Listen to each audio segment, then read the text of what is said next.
berikutnya kami persilakan Ustadz Hilmi untuk berinteraksi dengan Pak Rusidi yang terlebih dahulu diajukan pertanyaan oleh Ustadz Hilmi kepada Pak Rusidi. Silakan. Cinta. Ini bentar saya bertanya, maaf ya Pak ya. Silakan, Pak. Saya kalau mama berani nanya saya Pak.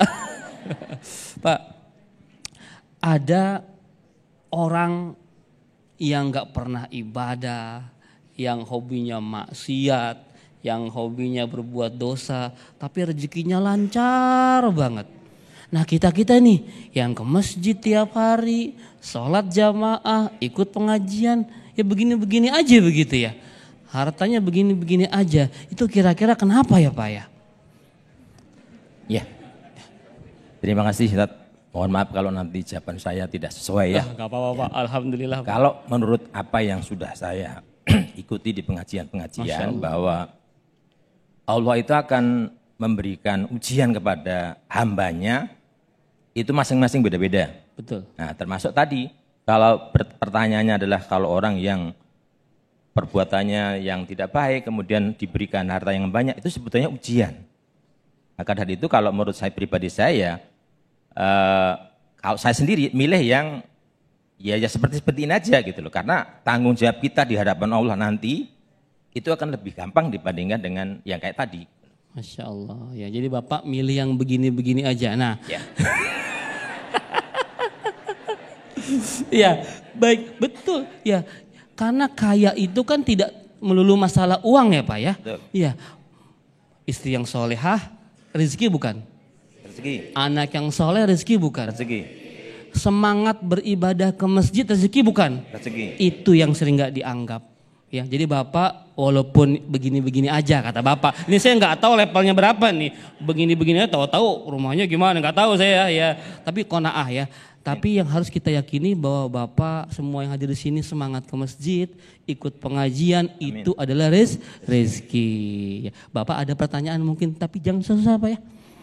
Cuma bisa jawab nanti saya. Iya tadi kan sesuai dengan judulnya. Siap. Bagaimana kiat kita agar harta uang yang kita dapatkan ini tidak menimbulkan bencana dalam keluarga. Baik. Harta supaya enggak bencana ya. Yang harus kita pastikan adalah bahwa kita cari harta tidak melulu masalah banyak atau sedikit, tapi keberkahan. Ini yang harus kita undang ke dalam rumah tangga kita.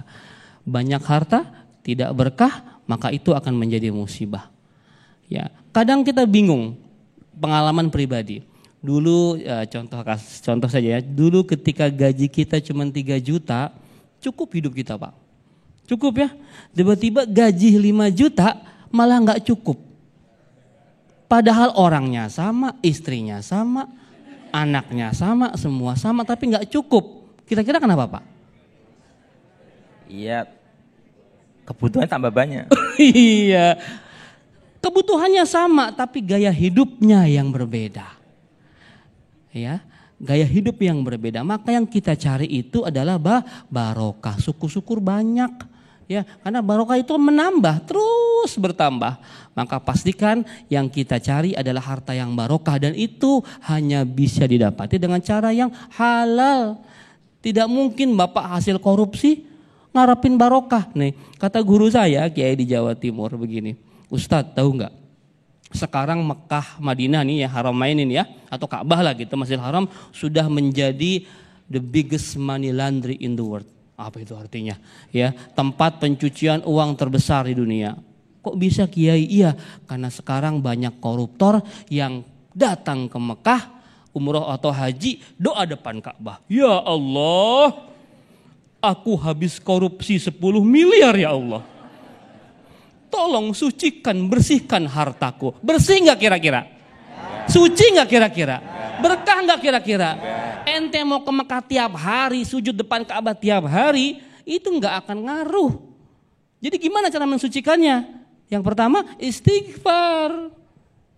Allah ampunin nggak? Belum tentu. Belum tentu. Kecuali duitnya dibalikin. Ya, jadi sekarang kalau harta hasil kejahatan, hasil kemaksiatan, hasil korupsi jangan dibawa ke Mekah. Ya, kita kan ngejar haji mabrur, umroh yang mabrur.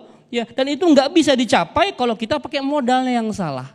Ya, jadi yang kita kejar adalah yang pertama hartanya barokah, yang kedua prosesnya yang halal. Ya, nggak sampai di situ. Dapat yang halal, nyalurinnya pun harus halal. Ya, bapak kerja halal insya Allah dengan keringat bapak, tapi dibawa ke kota ngedugem, ya sama aja. Bukan bapak, bukan contoh. Nggak mungkin bapak ahli pengajian begini. Iya kan? Ya Bu, ada istrinya nggak Pak di sini Pak? Istrinya boleh ngacung? Boleh tunjuk tangan?